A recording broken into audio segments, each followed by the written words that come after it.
찬양 이제 첫 찬양으로 어머니에 대한 사랑 들려드렸으니 두 번째로 아버지 사랑 저희 같이 찬양하시겠습니다.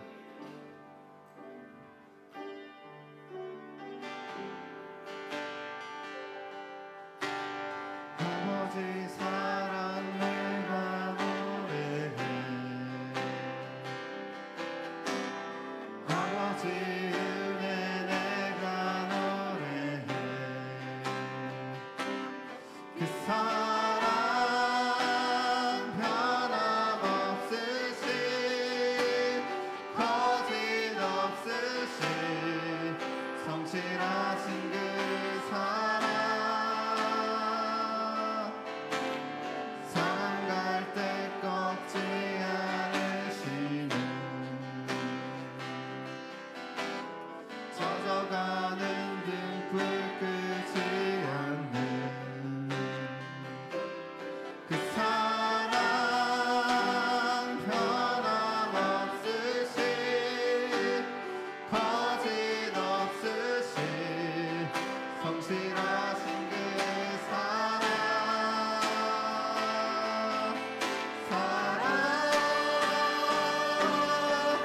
그 사랑 날 위해 죽으신 날 위해 다시 사신 예수 그리스도 다시 오실 그 사랑 죽음도 생명도 천사도 하늘의 어떤 만세도 끊을 수 없는 영원한 그 사랑 예수 다시 한번 찬양하시겠습니다. 아버지 사랑 내가 노래해 아버지 사랑 내가 노래해 아버지 은혜 내가 노래해 그 사랑 변함없으신 거짓없으신 성실하신 그 사랑 상한 갈 때 꺾지 않으시는 벗어가는 등불 끄지 않는 그 사랑 변함없으신 거짓없으신 성실하신 그 사랑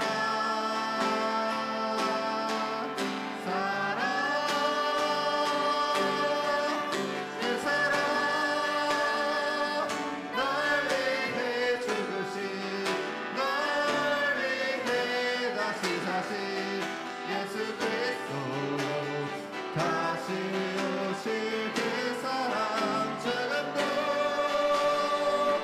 생명도 천사도 하늘의 어떤 권세도 끊을 수 없는 영원한 그 사랑 예수 할렐루야.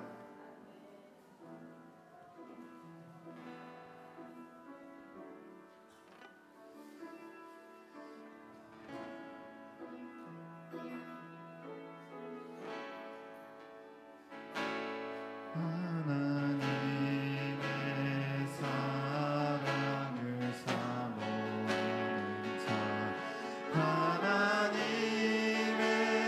평안을 바라보는 자 너의 모든 것 창조하신 우리 주님이 너를 얼마나 사랑하시는지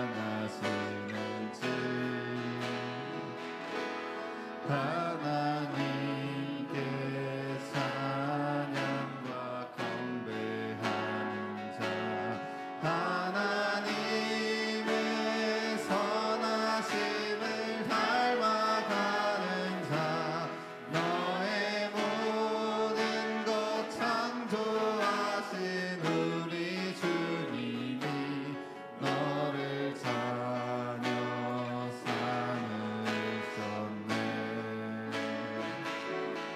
하나님 사랑의 눈으로 너를 어느 때나 바라보시고 하나님 인자한 귀로서 언제나 너에게 기울이시니 어두움에 맑은 빛을 비춰주시고 너의 작은 시를 외로움 답하시니 너는 어느 곳에 있든지 주를 향하고 주만 바라보지라. 다시 한번 하나님의 사랑을 사모하는 자 님의 사랑을 사모하는 자 하나님의 평안을 바라보는 자 너의 모든 것 창조하신 우리 주님이 너를 얼마나 사랑하시는지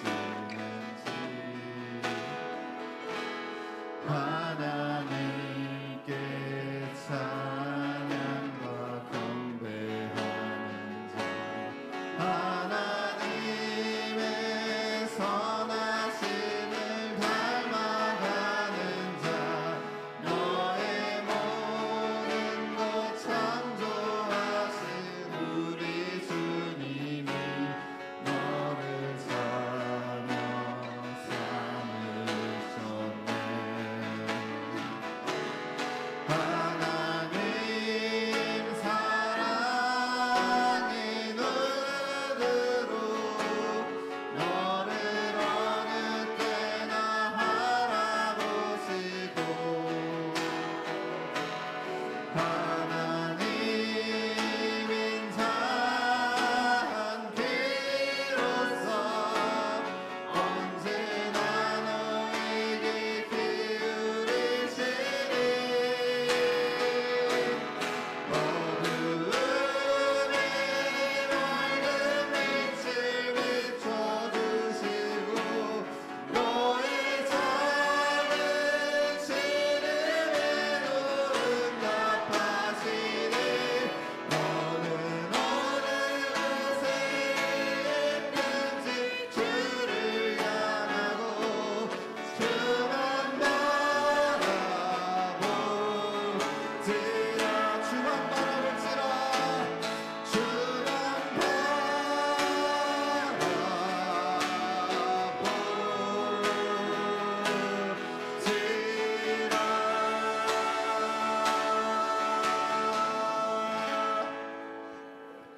할렐루야.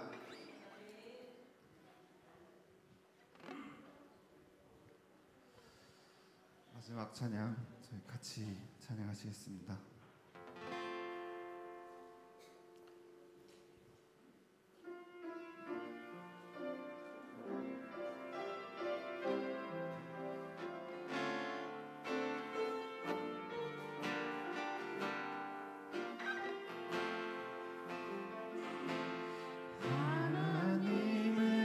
하나님은 너를 만드신 분 너를 가장 많이 알고 계시며 하나님은 너를 만드신 분 너를 가장 깊이 이해하신단다. 하나님은 너를 지키시는 분 너를 절대 포기하지 않으며 하나님은 너를 지키시는 분 너를 쉬지 않고 지켜보신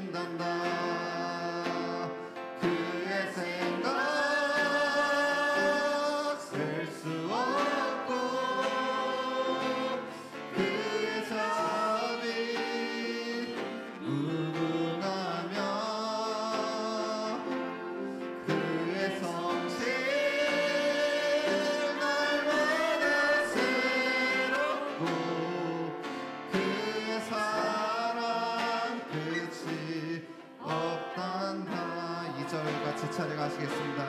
하나님은 너를 원하시는 분, 원하시는 분, 이 세상 그 누구보다 하나님은 너를 원하시는 분, 너를 같이 있고 싶어 하신단다. 하나님은 너를 인도하는 분, 너를 인도하는 분, 광야에서도 폭풍 중에도 하나님은 너를 인도하는 분, 푸른 초장으로 인도하신단다. 그의 생각 셀 수 없고, 그의 잠이 무궁하며 그의 성실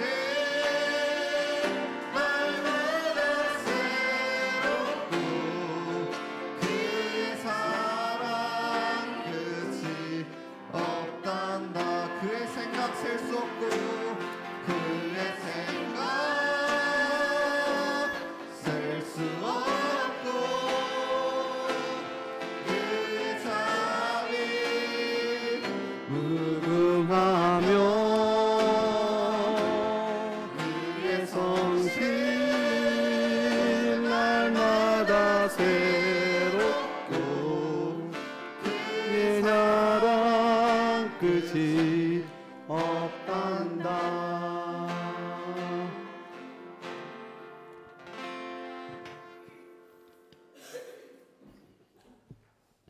자, 우리 마음 정돈하시고 우리 묵상기도 드리심으로 부활절 7째 주일 어버이 주일로 하나님 앞에 예배 드리십니다.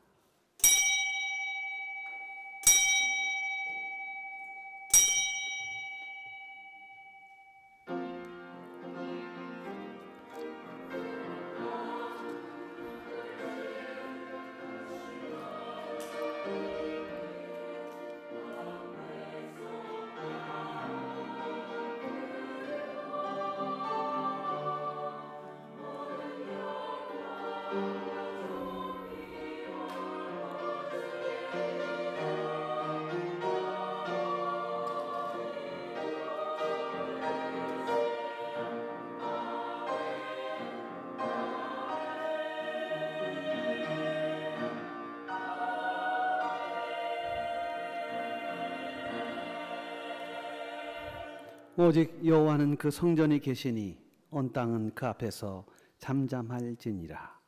하나님은 영이시니 예배하는 자가 영과 진리로 예배할지니라. 거룩하신 하나님, 이 시간 주님의 부르심 앞에 일상의 모든 삶을 내려놓고 오직 신령과 진정으로 주님께 예배드리고자 이 거룩한 성소에 나왔사오니 우리의 예배를 받으시고 흠양하여 주옵소서. 예수님의 이름으로 기도드리옵나이다. 아멘. 우리 다 같이 자리에서 일어나셔서 우리 14장 찬양하십니다.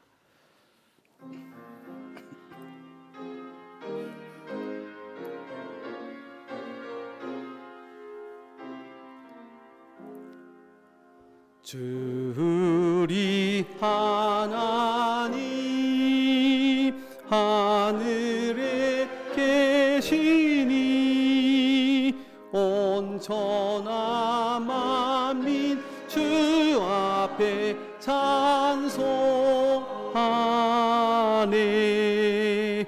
이 천지 만물도 주 앞에 엎드려 그 거룩하신 이름을 늘 높이네.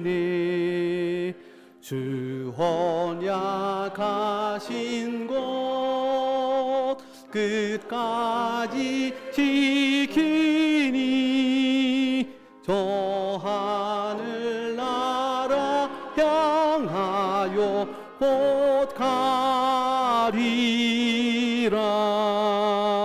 주 얼굴 배울 때 내 마음이 기쁘고 영원히 주의 영광을 찬양하리.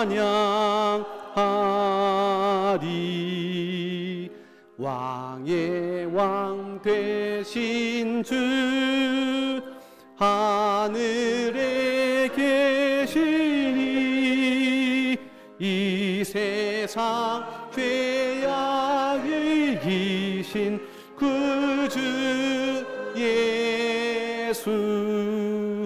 저 천군 천사들 주 옹위하고서 무성도 함께 영원히 늘 섬기네. 성삼위 일체께 승리한 우리들 다 기쁜 소리 높여서 감사드려. 창조주 하나님 내 주님 되시니 주 앞에 나도 엎드려 경배하네.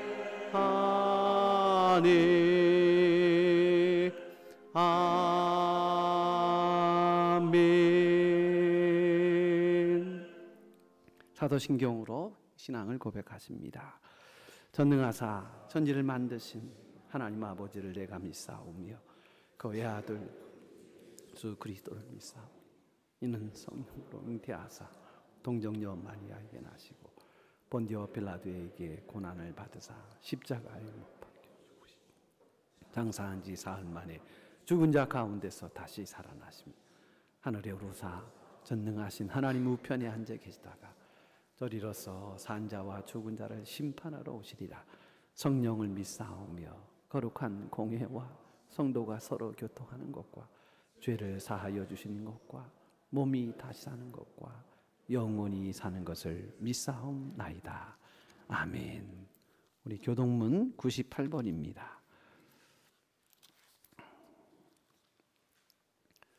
내 부모를 공경하라.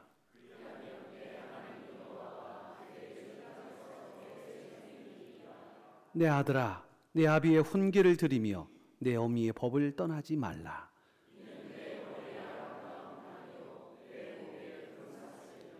너를 낳은 아비에게 청종하고 내 늙은 어미를 경히 여기지 말지니라.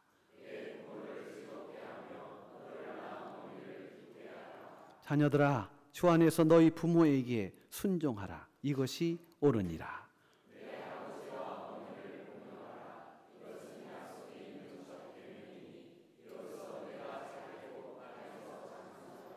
아멘. 다 같이 자리에 앉으시고요. 우리 박병학 장로님 기도 인도해 주십니다.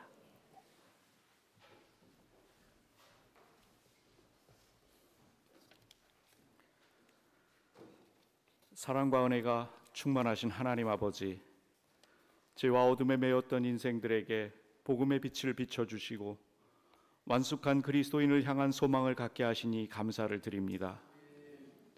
이 시간 정결한 마음과 겸비한 예배자로 주님 보좌 앞에 나아갑니다. 저희들의 찬양과 기도를 들어 하늘 보좌에 상달되게 하시고 은혜가 충만한 예배로 주님 영광을 받아 주옵소서. 오늘은 특별히 가정의 달 5월을 맞아 부모님의 은혜에 감사하는 자녀된 도리와 부모로서 자녀에게 마땅히 가르쳐야 할 신앙의 모범을 상고하며 예배를 드리기 원합니다. 바라옵기는 부모 공경의 실천을 통해 하나님 앞에 올바른 신앙의 계승자요 자녀들을 향한 축복의 통로로 자라가게 하여 주옵소서. 급변하는 세상 지식과 정보에 뒤처진다는 이유로 연로하신 부모를 경히 여기고 있지 않은지 우리 믿음의 태도를 돌아보게 하시고, 자신의 몸을 태워 어둠을 밝히는 양초와 같이 사랑의 수고와 눈물의 기도로서 자녀들 인생의 기꺼이 자양분이 되셨던 부모님 은혜에 감사하는 성도들 되게 하옵소서.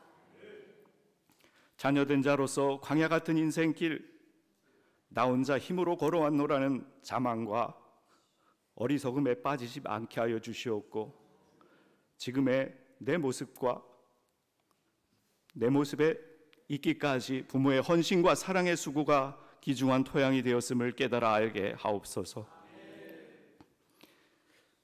부모님의 기도와 신앙적 지혜가 우리들 인생의 갈림길의 이정표가 되었고 칠흑같이 어두운 인생길의 안내자가 되었음을 기억하게 하옵소서.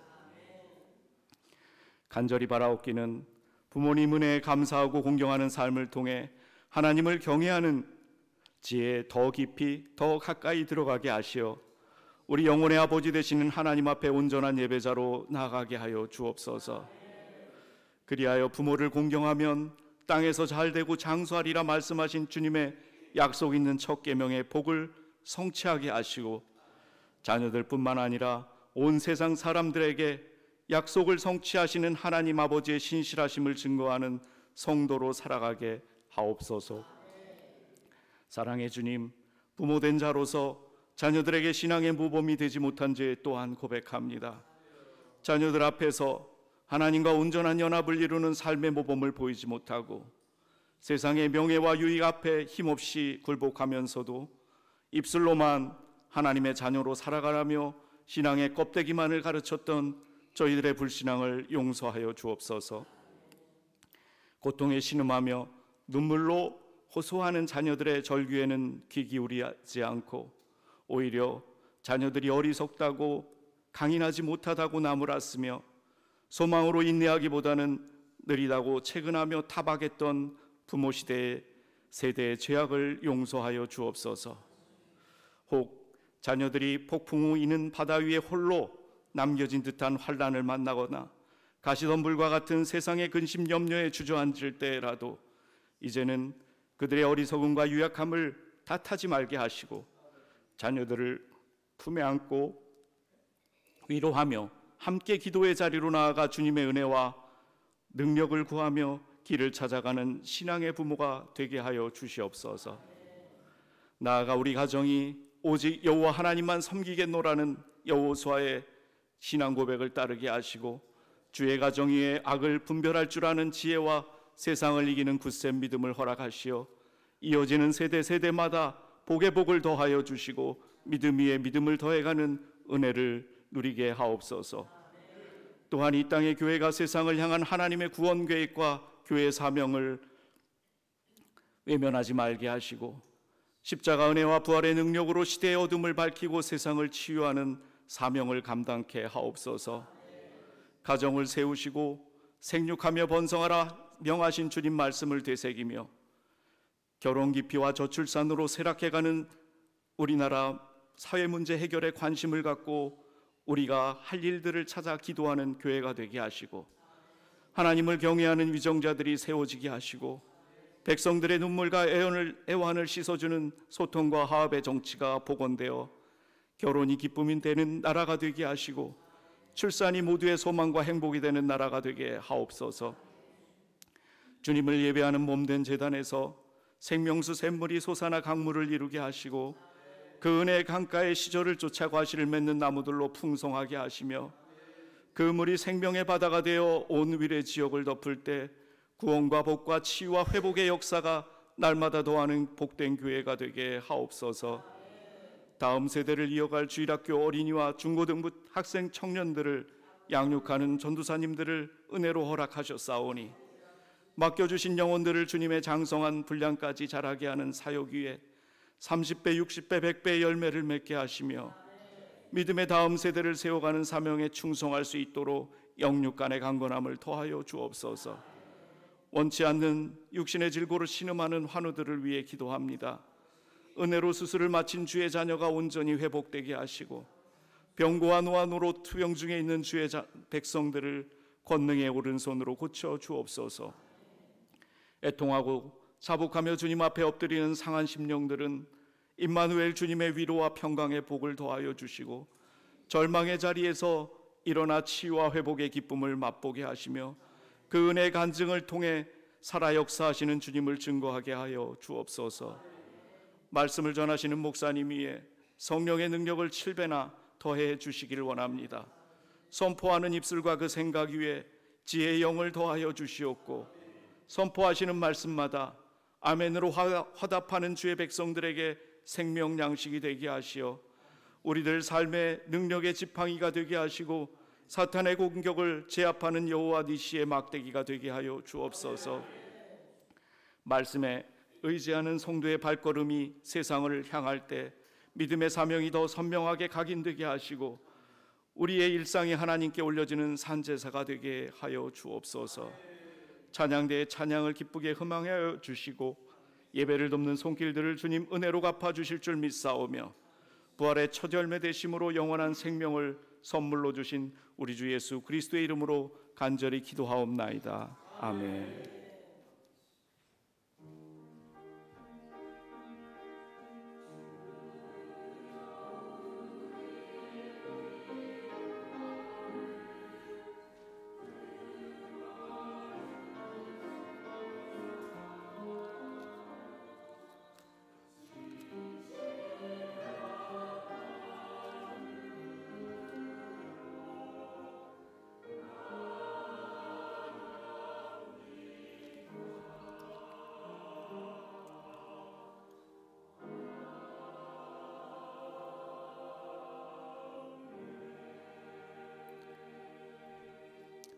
이 시간 주시는 하나님의 말씀입니다.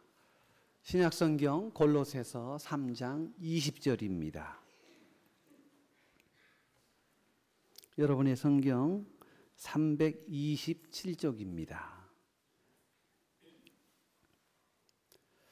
받들어 봉독합니다. 자녀들아, 모든 일에 부모에게 순종하라. 이는 주 안에서 기쁘게 하는 것이니라. 아멘. 하나님의 말씀입니다. 우리 찬양으로 하나님 앞에 찬양대 영광 올리십니다.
우리 귀한 찬양 감사합니다. 오늘은 어버이를 공경하는 마음으로 특별히 이 부모님 공경의 그런 정신을 다시 한번 마음속에 새기는 마음으로 드리는 어버이 주일입니다. 어느 누구도 이 어버이의 그 은혜 앞에 당당히 마주할 수 있거나 또 그 의무와 그 사명을 다했다고 말할 수 있는 사람은 아무도 없을 것입니다. 그래서 항시 이 어버이 주일만큼은 자신감이 없어지고 늘 죄인된 마음으로 살아가는 것이 우리들이 아닌가 싶습니다. 오늘 성경을 통해서 우리에게 주시는 이 부모 공경의 마음이 어떤 마음인지 우리의 생활을 돌아볼 수 있는 거울로 삼아서 우리의 느슨한 부모 공경의 마음들을 다시금 예리하게 갈고 닦는 그런 은혜의 시간이 되기를 바랍니다. 어느 방송에서 거미 있죠, 거미에 대해서 다큐멘터리를 하나 찍어서 내놓은 적이 있습니다. 종류를 알 수 없는 한 거미가 겨울에 새끼를 많이 낳았습니다.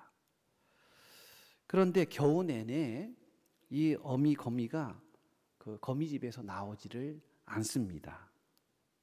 취재진이 생각하기에 새끼가 많이 있을 텐데 아마 새끼들 때문에 바빠서 못 나오는가 보다 이렇게 생각을 하고는요.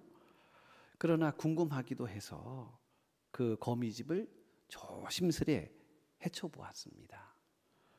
그런데 아주 충격적인 장면이 그 안에 있었습니다.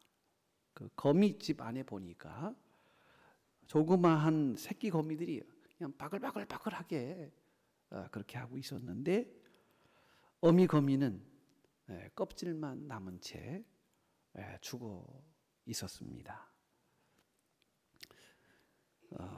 새끼를 낳은 후에 한겨우내 어미 거미는 자기 몸을 자기 새끼들에게 먹이로 내어 주었던 것입니다. 그리고 제 어미살을 파먹고 자란 새끼 거미들만 오글오글거리는 그런 장면이었습니다. 이 다큐멘터리를 보면서 많은 생각을 합니다. 어쩌면 우리도 그렇다. 우리가 제 스스로 나서 제 스스로 잘 큰 줄 알지만 사실 우린 부모의 인생을 파먹고 살아왔습니다. 우리가 지금 이렇게 살아있는 것은 부모를 먹었기 때문입니다. 좀 표현이 거친 표현인지는 모르겠습니다만 그러나 사실입니다.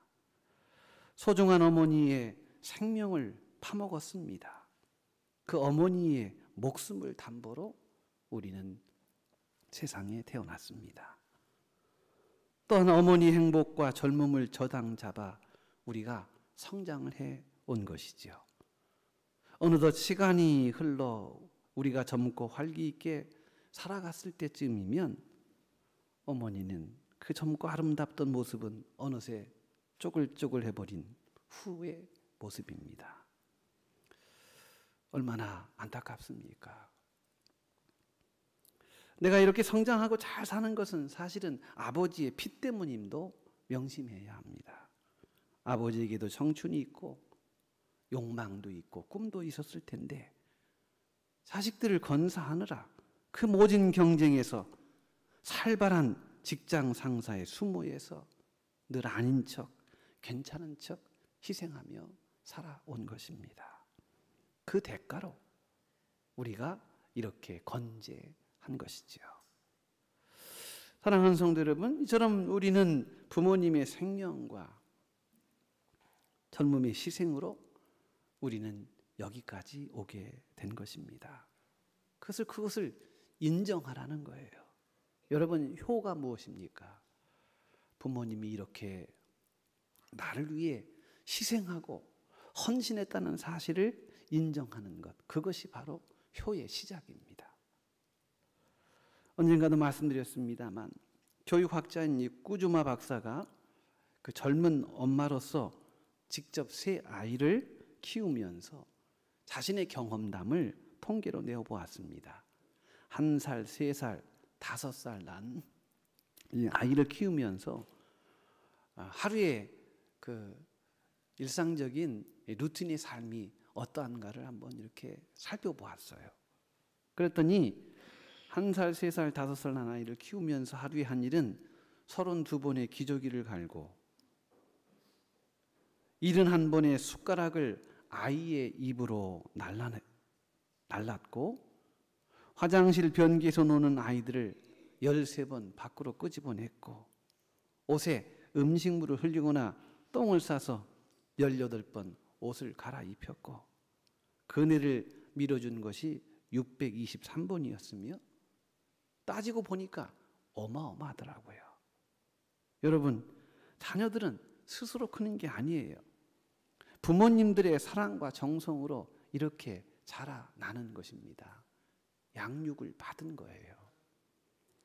그러므로 그 은혜가 하늘보다 높다 해도 결코 과언이 아니며 바다보다 넓다 해도 결코 무모한 표현이 아닙니다. 여러분, 성경의 효사상은요 굉장히 철저하고 그리고 극단적이다 못해 과격합니다. 우리가 알기에 동양 사상, 유교 정도가 돼야 신체 발모는 수지 부모라. 우리 몸이, 우리의 뼈가, 우리의 피부가 다 이게 부모로부터 주어진 것이다. 회관불상 이것이 우리의 몸을 훼손하지 않는 것, 그것이 효시지하라. 이 효경에 나오는 말씀처럼요. 그래서 유교만 굉장히 효를 강조하는 것 같은데요. 아닙니다. 유교는 그 정도가 아닙니다. 성경의 이 효사상은요 과격하고 그리고 굉장히 극단적입니다. 신명기 21장 18절 이하에 보면 이런 말씀이 있어요. 부모의 말씀에 청종하지 않는 완악하고 패역한 자식이 있거든 성읍 모든 사람들이 그를 돌로 쳐 죽일지니라. 쳐 죽이라는 거예요. 이때 살았으면 한 사람도 없었을 거예요 아마. 너무너무 과격한 표현이에요. 출애굽기 21장 17절 말씀 보니까 그 아비나 어미를 저주하는 자는 반드시 죽일지니라.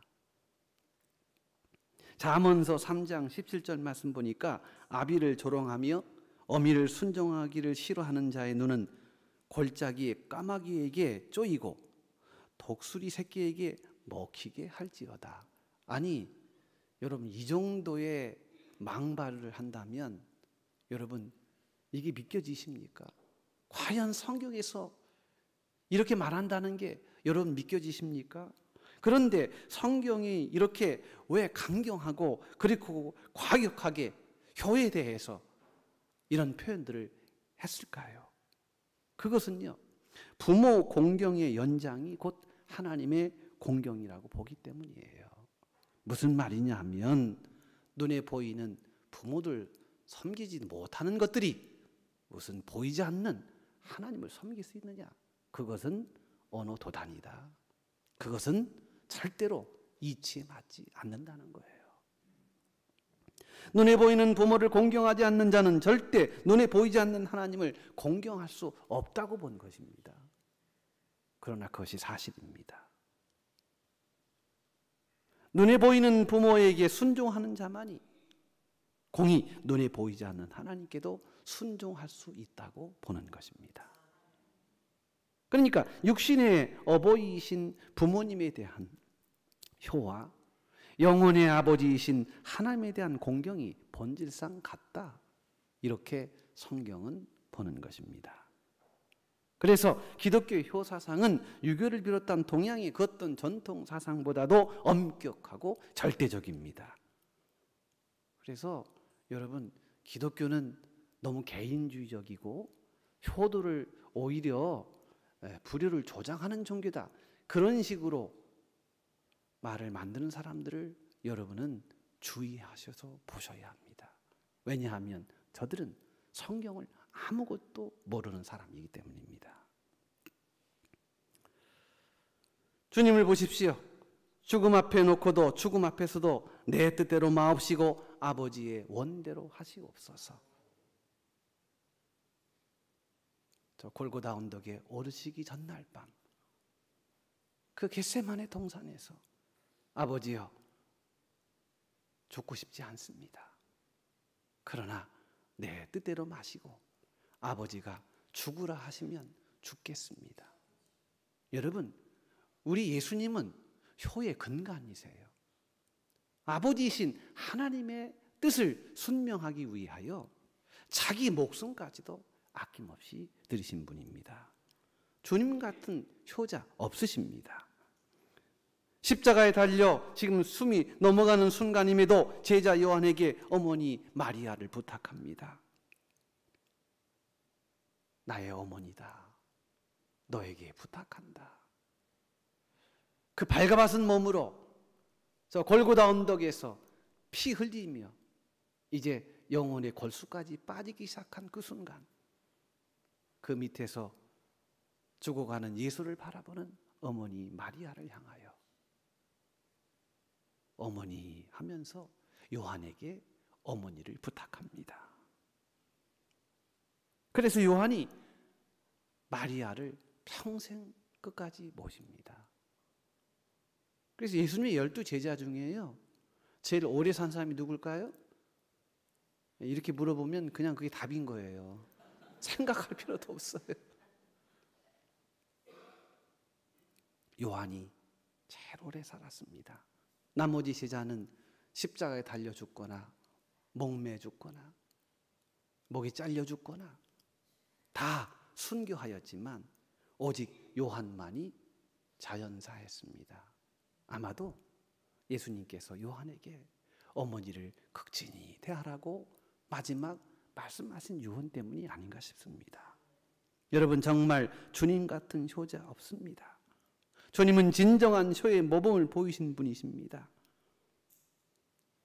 세상에 어떤 부모가 자식 보고 죽으라 하는 부모도 없겠지만 설사 죽으라 해도 죽겠습니다 하고 죽음을 내던지셨던 분이 바로 예수님이십니다. 사랑하는 성도 여러분, 아버지 뜻에 복종하신 예수님, 그래서 기독교는요 효의 종교예요. 사랑하는 여러분, 부모 존경은 인간의 가르침이 아닙니다. 이것은 하나님의 명령입니다. 그래서 여러분 잘 아시다시피 십계명이 있잖아요. 모세가 시내산에 올라가서 하나님과 계약을 맺을 때에 십계명을 두 돌판을 가져옵니다. 그래서 십계명의 두 돌판에 10가지 계명이 적혀 있는데, 첫 번째는 1계명에서 4계명, 두 번째 돌판에는 5계명에서 10계명. 그래서 두 돌판이에요. 1계명에서부터 4계명까지는 대신 관계, 하나님을 어떻게 섬길 것인가에 관한 계명이고요. 5계명부터 10계명은요 대인 관계, 인간 관계에 대한 명령입니다. 그런데 5계명, 이 두 돌판으로 이렇게 구분이 되었는데 5계명부터 10계명, 이 5계명 제일 먼저 있는 5계명의 시작이 뭐냐 하면 부모를 공경하랍니다. 부살간도 고탐, 부모를 공경하라. 살인하지 말라. 도적질하지 말라. 거짓말하지 마라. 탐욕을 부리지 마라. 여러분, 인간관계의 그 최상이 뭐냐 하면 부모 공경입니다. 여러분, 이 부모 공경은 하나님의 명령이에요. 그래서 명령이라는 것은요 지켜도 되고 지키지 않아도 되는 게 아니고 이건 반드시 준행해야만 하는 사실입니다. 이게 지휘관을 커맨드라고 그래요. 근데 이 10계명의 10 commandments, 이 10계명은요 지휘관이 내리는 명령과 같은 거예요. 10가지 명령입니다. 반드시 지켜야 하는 것이죠. 심지어 하나님은 이 계명이 반드시 지켜지기를 원하셨으며 이 계명을 지키는 자들에게는 많은 그 이후의 복을 약속해 주셨어요. 다른 건 다 지키라 지키라 지키라 해요. 그런데 십계명만이 지키면 복을 주겠다 하고 그 조건을 거셨어요. 그러니까 얼마나 비중이 있고 얼마나 그 내용이 심오한가 하는 것입니다.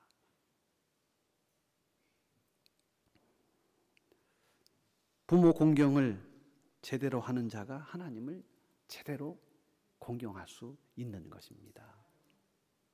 그래서 공경이란 말이 카베드란 말인데 이 카베드란 말이요 오직 두 군데만 쓰여 있어요.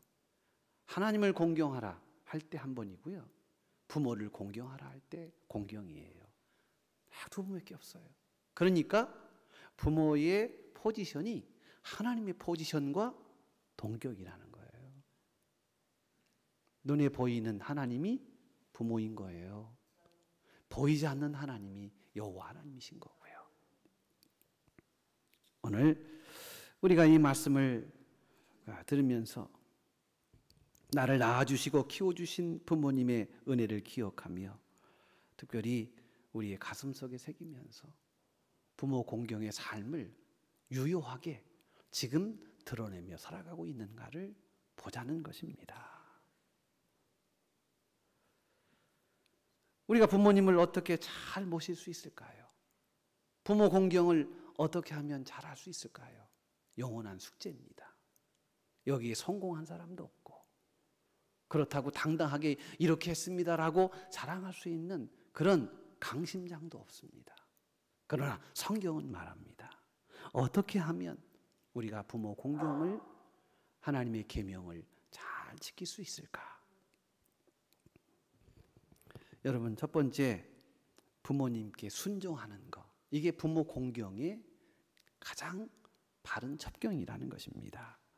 누가복음 2장 51절에 이런 말씀이 있어요. 예수께서 한 가지로 내려가사 나사렛에 이르러 순종하여 받으시더라. 이런 말씀이 있어요. 예수님도요. 육신의 부모인 마리아와 요셉 그 부모님을 섬기고 받으셨습니다. 하나님의 아들도 인간 부모에게 순종하셨다면 여러분 우리는 더 말할 따위가 없지요. 유대 속담에 이런 속담이 있어요. 하나님은 모든 집에 다 계실 수가 없어서 집마다 어머니를 두셨다. 어머니만이 아니고요. 아버지도 포함시켜야 되잖아요. 아버지도 두셨다. 여러분 부모님은 하나님의 대리자라는 거예요. 하나님이 저 천상에서 하늘에서 온 우주적 통치를 하실 때 그 우주적 통치를 부모에게 위임하셨다는 거예요. 이 땅에서의 위임자, 대리자가 누구냐? 그게 부모예요. 그래서 우리는 부모님의 권위에 순종하는 것이에요. 왜냐하면 하나님이 부모님을 통하여 이 모든 권위를 대신 위임하셨기 때문입니다. 여러분 부모님께 순종하라는 말은 이 말은 적극적으로 해석하면 부모님께 불평하지 말고 부모님께 모든 일에 감사하라는 것입니다. 어떤 사람은 자신의 불행을 부모님 탓으로 돌려요. 여러분 그러나 남 탓하는 인생처럼 무책임하고 불행한 인생은 없습니다. 물론 부모님을 우리가 탓할 수도 있을 수 있겠지요. 부모님도 잘못할 수 있기 때문입니다. 그러나 여러분 꼭 부모님을 탓해야만이 문제가 해결되는 것은 아니에요.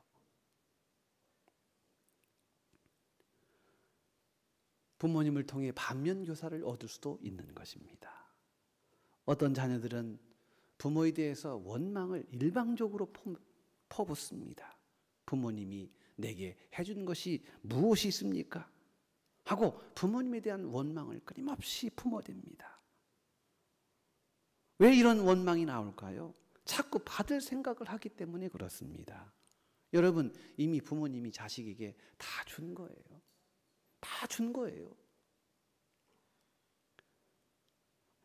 여기 이제 자녀분들이 많지 않고 다 어르신들이 많으셔서 이게 좀 맞는지는 모르겠습니다만, 아직 부모님을 모시고 있는 분이라면 깊이 생각해야 할 것입니다. 이제 부모님에게 더 이상 받을 생각 그만하십시오. 이미 받은 것 생각하고 더 나아가서 받은 것을 감사함으로 갚을 생각을 하세요. 이게 효도인 거예요. 우리는 부모님께 오직 감사하고 기쁘게 순종해야 합니다. 그래서 오늘 본문의 말씀에 보니까 20절 그 전반절에 자녀들아 모든 일에 부모에게 순종하라. 그러니까 여기서 모든 일이라고 그랬잖아요. 부모에게 순종하는 말은 절대적으로, 모든 일에라는 말은 절대적으로 순종하라는 거예요. 모든 일에, 모든 상황에. 하나님의 뜻은 분명합니다. 말이 된다고 생각하는 소리만 듣지 말고 모든 일에 들으라는 거예요. 유산을 물려준다거나 돈을 준다는 말만 귀를 쫑긋이 들으려 하지 말고 모든 일에 들어야 한다는 거예요.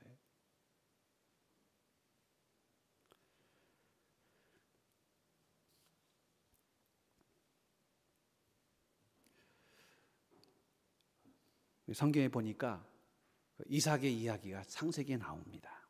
창세기 22장에 보면 이삭은 모든 일에 부모에게 순종했습니다. 아브라함이 이삭을 번제로 바치게 되는 일이 생겼습니다. 하나님이 약속의 선물로 준 이삭, 아브라함의 나이 100세에 낳은 이삭입니다. 그러나 아브라함의 나이 117세, 그러니까 이삭의 나이가 17살 때에 하나님이 이 100세에 낳은 아들을 모리아 제단의 제물로 바치라고 합니다. 줄 때는 언제고 빼앗아 가시는 하나님 야속하기도 하지요.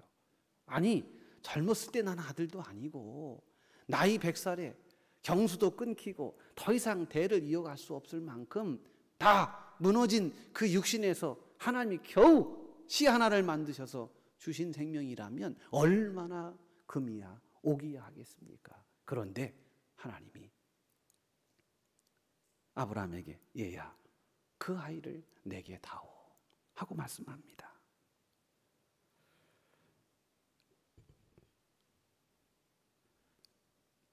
그리고는 아침 새벽 일찍이 종과 더불어 그 이삭이요 3일 길을 떠납니다.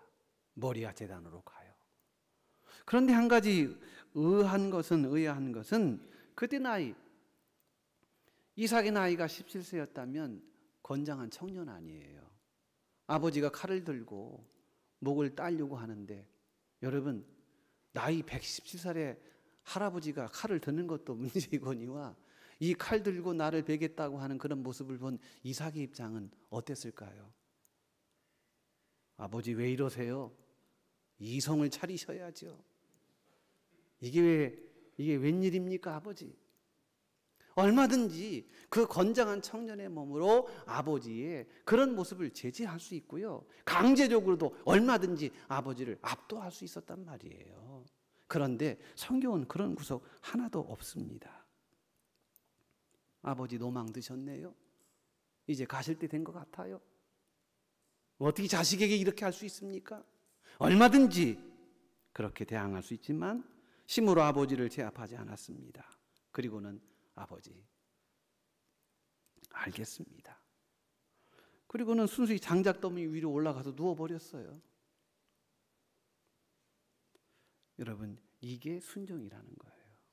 물론 하나님의 뜻은 그 이삭을 죽이는 데 목적이 있지 않아요.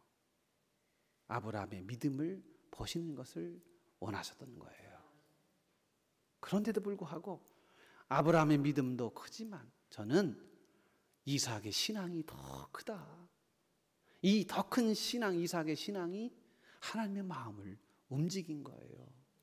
그래서 여호와 이레의 하나님, 이삭을 대신할 양을 하나님이 준비해 주신 것입니다. 여러분, 이삭은 모든 일에 아버지 아브라함의 뜻에 순종했습니다.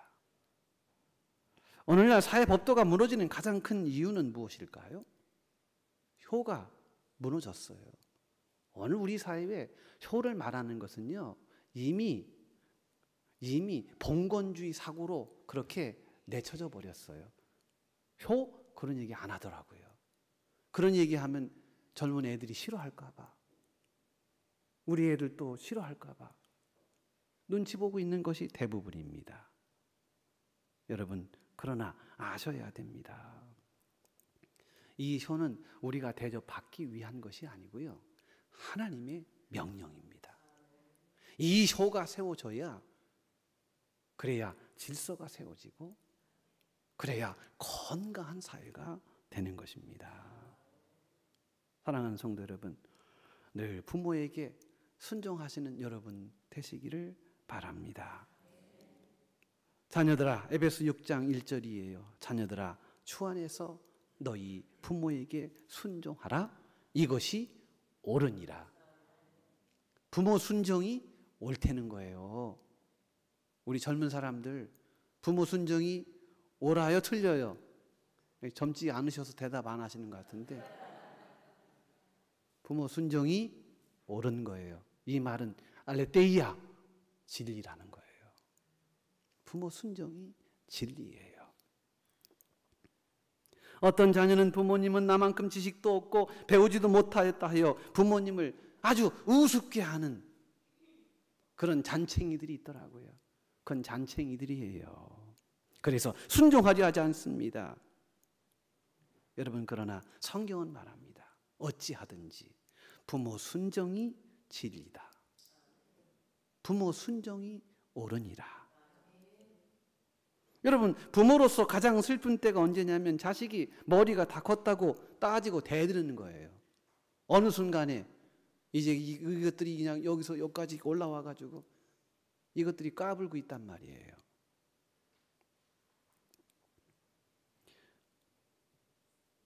자식이 따지는 말이 논리적으로 틀렸다는 것이 아닙니다.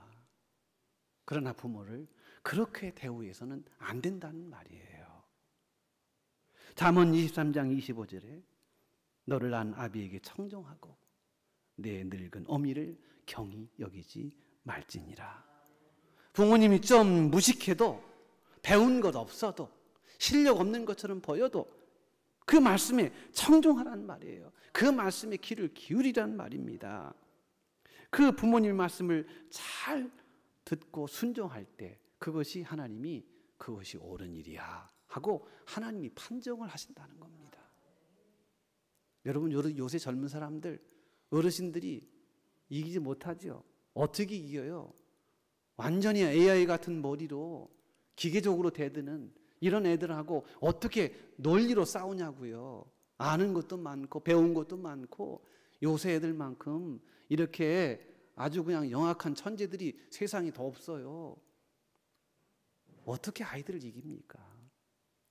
그러나 하나님은 그것으로 판단하지 않습니다. 하나님은 이 땅에 보이는 하나님으로 보내주신 이 부모님을 공경하는 것, 그것이 옳다고 말씀하십니다. 이유는 그 하나예요.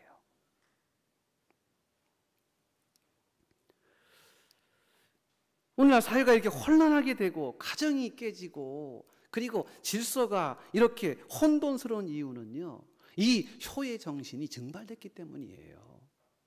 마땅히 해야 할, 하나님이 옳다고 말씀하신 바를 실천하지 않는 이 탐심과 욕심이 문제라는 거예요.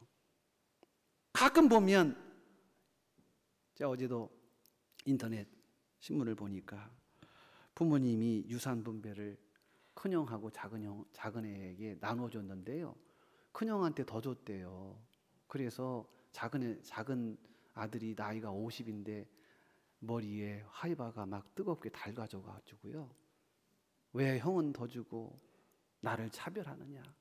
그래서 부모님에게 가서 막 칼로 휘두르고, 이런 짐승의 사회가 오늘 우리의 사회입니다. 재산을 더 많이 갖느냐 덜 갖느냐는 문제로 형제지간에 원수가 돼버리고요. 말도 하지 않고요. 심지어는 재판을 합니다. 그래서 호적에서 파간 사람들이 많아요. 어느 날 한 재벌급 성도가 임종이 가까워서 목사님에게 임종 예배를 드려달라고 그렇게 이야기를 합니다.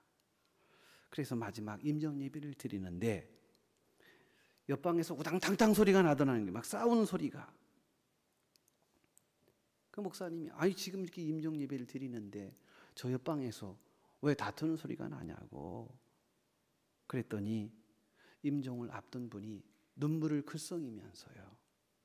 지금 자식들이 유산 때문에 싸우고 있습니다. 부끄러운 말입니다만 제 자식들보다도 며느리가 더 문제입니다. 이러다간 살이 날 것 같아요. 내가 지금 헛살았습니다. 에이 빨리 죽어버려야지. 임종 예배 드리면서 그런 말씀을 하시더라는 거예요.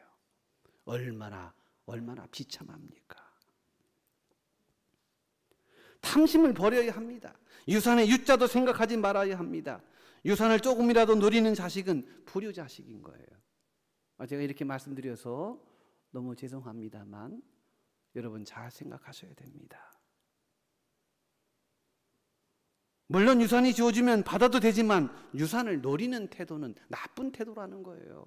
왜? 부모님을 마치 이 거미 새끼가 거미 몸 먹는 것처럼 그런 목적이 있어서는 그런 불순한 의도가 있어서는 안 된다는 것이지요. 부모님을 안 모시려면 아예 유산을 꿈꾸지도 말아야 되고요. 부모님을 모시더라도 유산을 받을 생각을 하들 말아야 합니다. 그게 욕심인 거예요. 미국에서는 변호사가 공증을 해서 유산을 물려줄 사람을 미리 정한다고 합니다. 자녀들에게 50%, 교육기관에 30%, 교회에 20% 이렇게 유산을 배분합니다. 그런데 어떤 경우에는 자식이 있는데도 한 푼도 물려주지 않고 자기와 함께 오래 살았던 누구에게요? 자기와 함께 오래 살았던 누구요? 개요, 개. 강아지에게 준다는 거예요. 그래서 그때 나온 말입니다. 개판이네? 그때 나왔어요. 개에게 준다, 고양이한테 준다는 거예요. 이 말이 무슨 말입니까? 자식이 개만도 못하다는 거예요. 우리 교회는 그런 분이 없는 줄로 압니다. 어떤 딸이 출가하면서 키우던 개를 달라고 해서 주었는데 결혼 후에 딸은 거의 집을 안 오더래요. 그런데 어느 날 문 밖에서 뭐 긁는 소리가 나가지고 나가보니까 딸이 가져간 개가요, 어느 날 이 할아버지 할머니 사는 집에 와서 문을 긁었던 거예요. 그 개를 보고 이분이 하시는 말씀 뭐라고 그랬게요?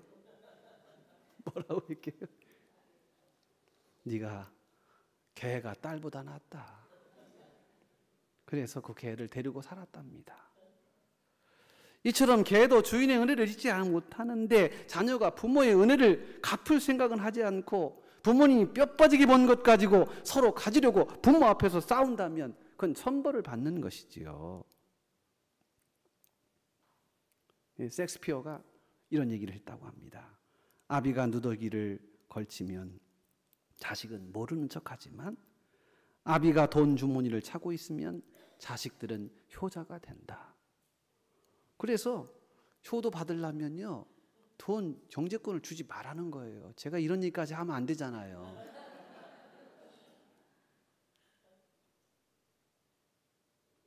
그래서 어떤 아버지는 자식 이름으로 만든 통장을 여러 개 만들어 가지고요, 자식들한테 보여줍니다. 여기 너 거, A, B, C, D 다 네 거야.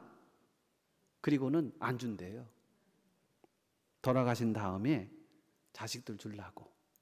그래야 효도하니까. 효도증 같은 거예요. 그런데 돌아가신 다음에 자네들이 통장을 보니까 통장에 2만 원만 들어 있었대요. 2만 원. 여러분, 부모에게 순종한다는 것이 무엇입니까? 부모님에게 더 이상 무엇을 얻을까를 생각하지 말고 이제는 드릴까를 생각하라는 게 그게 순종이에요. 이제까지 받은 것만 해도 족한 줄 알아야 합니다. 이제 그런 것 때문에 부모의 마음을 아프게 해서는 안 될 것입니다. 오늘 본문의 말씀입니다. 네, 오늘 본문의 말씀에 우리에게 말씀합니다. 자녀들아 모든 일에 부모에게 순종하라. 이는 주 안에서 기쁘게 하는 것이라. 여러분, 진짜 순종은요, 하나님을 기쁘시게 하는 건데 순종하라는 거예요. 이 순종은 현재 명령형이에요. 이 말은 이 헬라어에서 현재 명령 용법은요, 계속 용법이에요. 한 번 해서 끝나는 게 아니고 완료가 아니라 미완료예요. 계속 하라는 거예요. 여러분, 부모님께 진짜 순종이 언제 하는 것입니까? 부모님 살아 계실 적에 하는 거예요. 제사상 잘 놀라고 하지 마세요. 부모님 돌아가실 때 무슨 뭐 수익옷 1,000만 원, 2,000만 원 그런 거 하려고 하지 마세요. 돌아가시는 분한테 그 수위가 왜 필요해요? 다 태우는데. 제사감, 제숫감 좋은 거 여러분 그거 하시려고 지금 살아계신 부모님의 해야 할 마땅한 순종과 섬김 모습을 유보한다면 그건 참 어리석은 일이라는 것입니다. 부모님 살아계실 때는 잘 안 하다가 돌아가신 다음에 울고불고 그 울음을 악어의 울음이라고 그래요. 그게 진짜 울음입니까? 우리 부모님 돌아가신 후에 잘하려고 하지 말고 살아계실 때 잘하십시오. 부모님 돌아가신 후 더 이상 아버님, 어머님하고 부를 사람이 없는 것이 얼마나 아쉬운 일인지 모릅니다. 여러분, 우리 부모는 우리를 기다려주지 않습니다. 내가 언젠가 성공해서 우리 부모님 아주 호강시켜 드릴 거야. 그런 사람 치고 부모 효도했습니까? 효도하고 싶은데 부모님이 기다려주지 않습니다. 이미 세상을 떠나버렸어요. 그게 무슨 효야?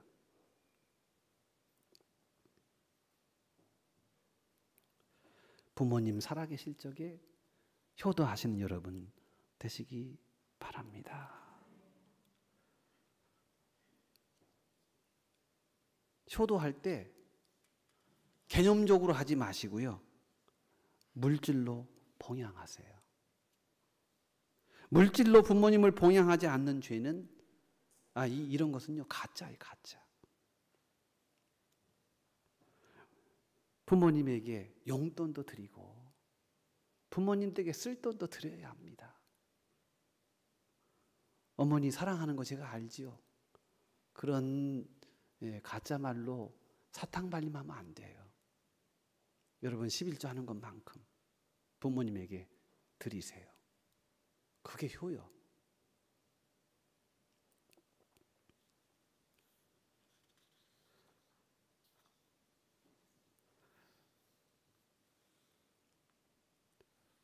부모님이 나이가 드시면 세 가지가 없어진다고 하잖아요.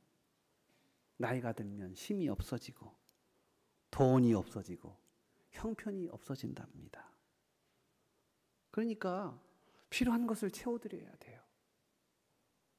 부름받아 하나님 앞에 나가는 그 시간까지 여러분 물질로 잘 봉양하시는 여러분 되시기 바랍니다. 있어서 드리는 거 아니에요. 없어서 못 드리는 것도 아닙니다. 마음이 없어서 그런 거예요.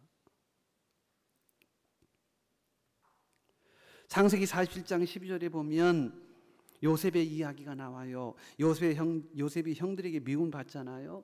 그리고 결국은 미디안 상인에게 팔려서 에집트의 노예로 팔려가잖아요. 그러나 우여곡절 끝에 이 요셉이 인생의 불운한 그런 절망을 깨고 성공합니다. 그리고 애굽의 총리가 되었어요. 그때 요셉이 생각해 보니 아버지가 생각나고 어머니가 생각나고 형님들이 생각납니다. 그래서 어찌어찌 해서요, 그 야곱과 그의 형제들을 다 봉양을 합니다. 그래서 창세기 47장 10절에 보면 이런 말씀이 있어요. 또 그의 아버지와 그 형들과 그의 아버지 온 집의 그 식구를 따라 먹을 것을 봉양하였더라. 물질로 아버지를 봉양했다는 것입니다. 사랑하는 성도 여러분, 이렇게 봉양도 순종이에요. 물질로 부모에게 섬기는 것도 순종입니다. 그러니까 부모님에게 자그마한 것이라도 좀 드리세요. 집에 와서 김치 이런 거 맨날 뺏어가지 마시고 부모님에게 드리세요. 이것이 순종입니다. 이제 말씀을 마치겠습니다. 여러분, 우리 부모님들은 점점 연약해져 가십니다. 얼굴에는 주름이 가득하고 몸에는 여러 가지 병이 있고 걸음걸이도 느리고 기억력도 약해지고 마음도 3살 아이의 마음으로 점점 약해져만 갑니다. 결국 우리 인생은 생로병사의 이 고를 뛰어넘을 수가 없어요. 병든 부모님을 모셔야 하는 상황이 옵니다. 그 병든 부모님이 누구를 바라볼까요? 자식입니다. 자식밖에 없어요. 저도 심신이 연약한 어머니를 모시고 있습니다. 치매가 있으셔서 저를 어쩌다가도 아시다가도 못 알아보시고 알다가도 모를 일이 엄청납니다. 가만히 보니까 그냥 뼈는 다, 몸에 살은 다 빠지시고 쪼글쪼글해서 볼 수가 없을 만큼. 그런데 그 어머니가 항상 저를 봅니다. 이렇게 쳐다봅니다. 여러분 왠지 아십니까? 부모에게 자식은 전부예요. 전부를 주시고도 전부예요. 오직 자식을 바라봅니다. 누가 이 부모를 책임져야 하겠습니까? 누가 돌보아야 하겠습니까? 자식들이 하는 거예요. 사람 누구나 그때가 옵니다.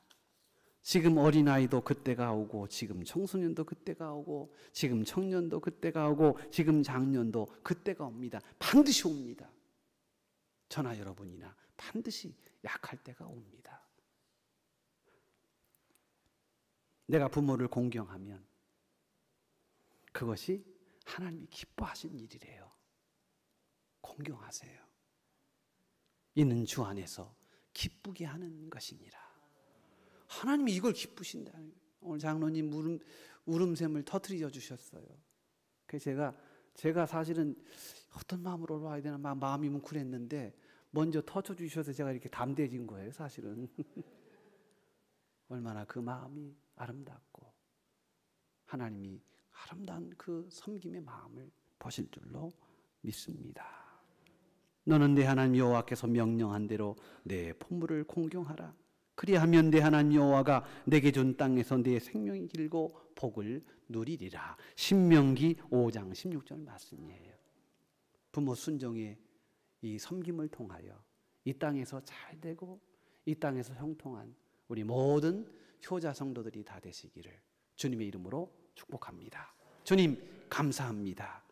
이 땅에 하나님으로 보내신 우리의 부모님들 우리가 잘 섬기게 하여 주시고 불쌍히 여기는 마음으로 모시게 하여 주옵소서. 살아계실 적에 순종하게 하시고 살아계실 적에 뜨거운 마음으로 봉양하는 우리 성도들이 되게 하여 주옵소서. 예수님의 이름으로 감사하며 기도 올리옵나이다. 아멘. 우리 찬양하시며 준비한 예물 봉헌하십니다.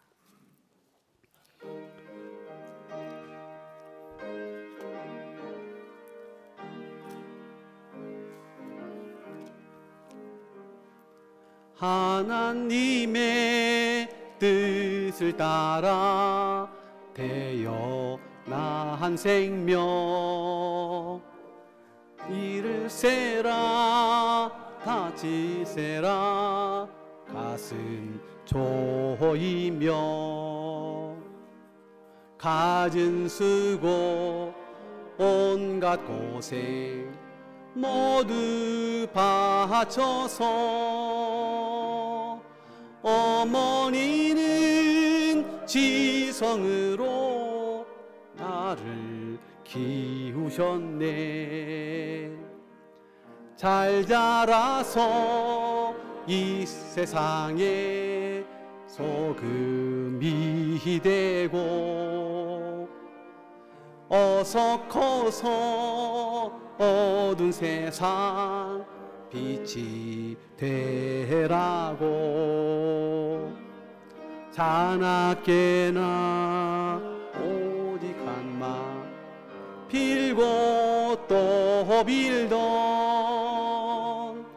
어머니의 기도 소리 잊지 못하겠네.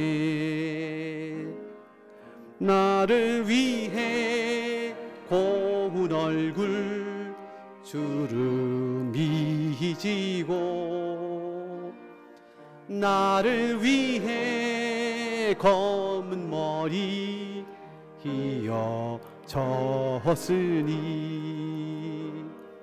하늘 높다 바다 깊다 말들 하지만 어머니의 사랑으로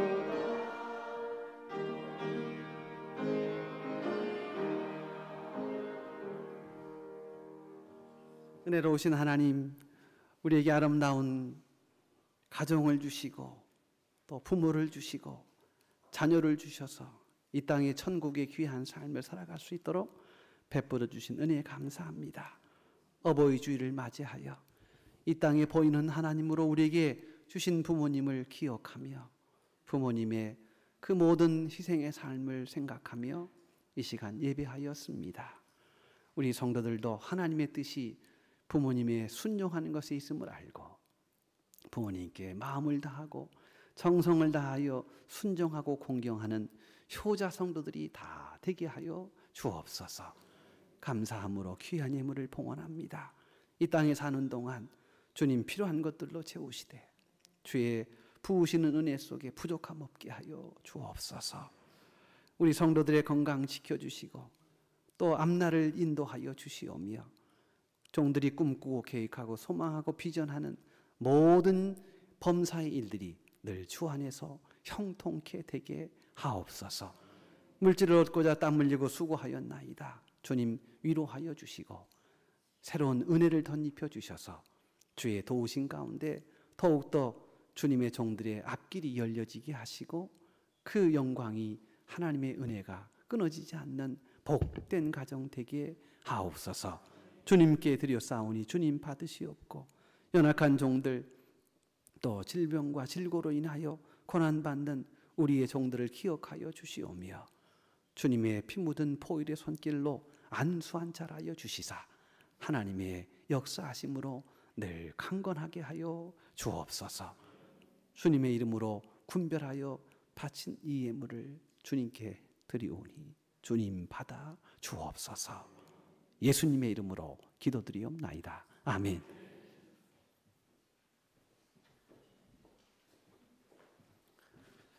네, 알려드리는 말씀입니다. 광고 말씀 서식 나눔을 함께 해보시겠습니다. 5월은 가정의 달입니다. 주님 안에서 평안과 감사로 가득한 임마누엘 가정 되시기 바랍니다.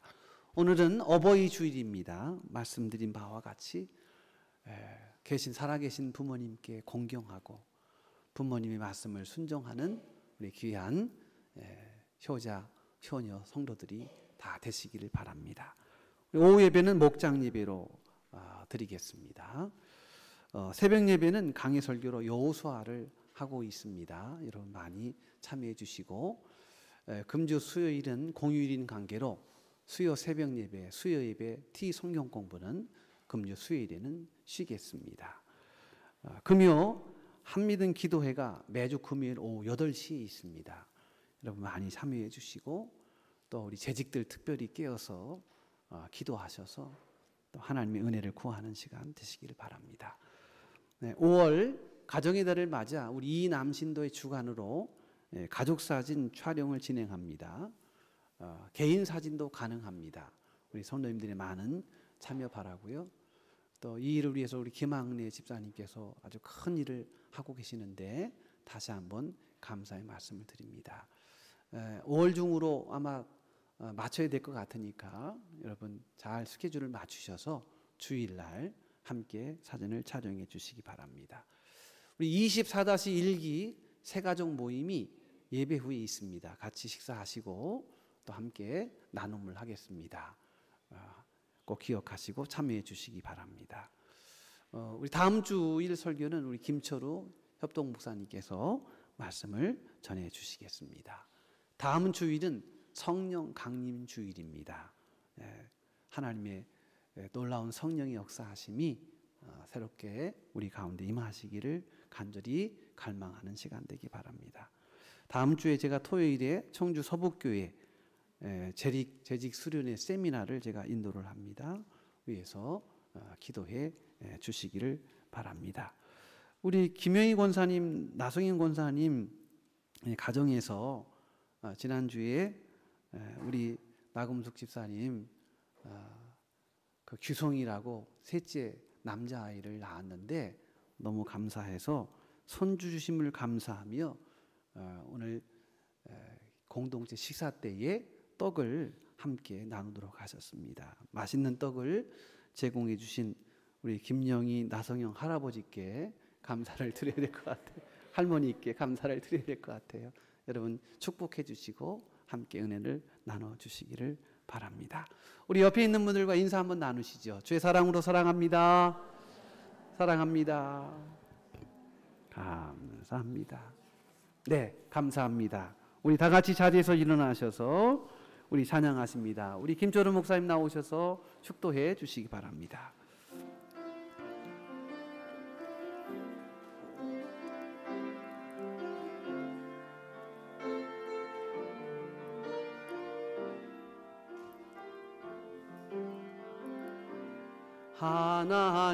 하나님은 너를 만드신 분, 너를 가장 많이 알고 계시며, 하나님은 너를 만드신 분, 너를 가장 깊이 이해하신단다. 하나님은 너를 지키시는 분, 너를 절대 포기하지 않으며, 하나님은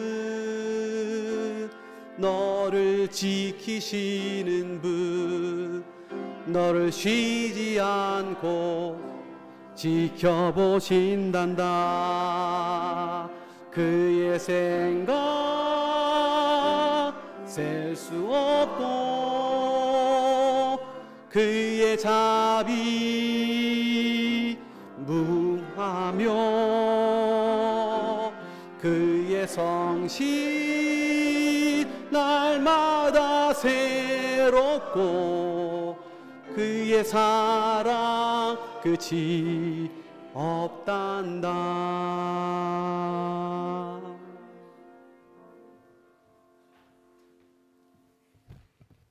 이제는 죽기까지 순종하신 예수 그리스도의 은혜와 하나님의 그림자로 이 땅에 부모님들을 허락하신 그 만극하신 사랑과 부모를 섬김이 옳은 이름을 깨닫게 하시는 성령의 감동, 감화, 역사, 지도하심이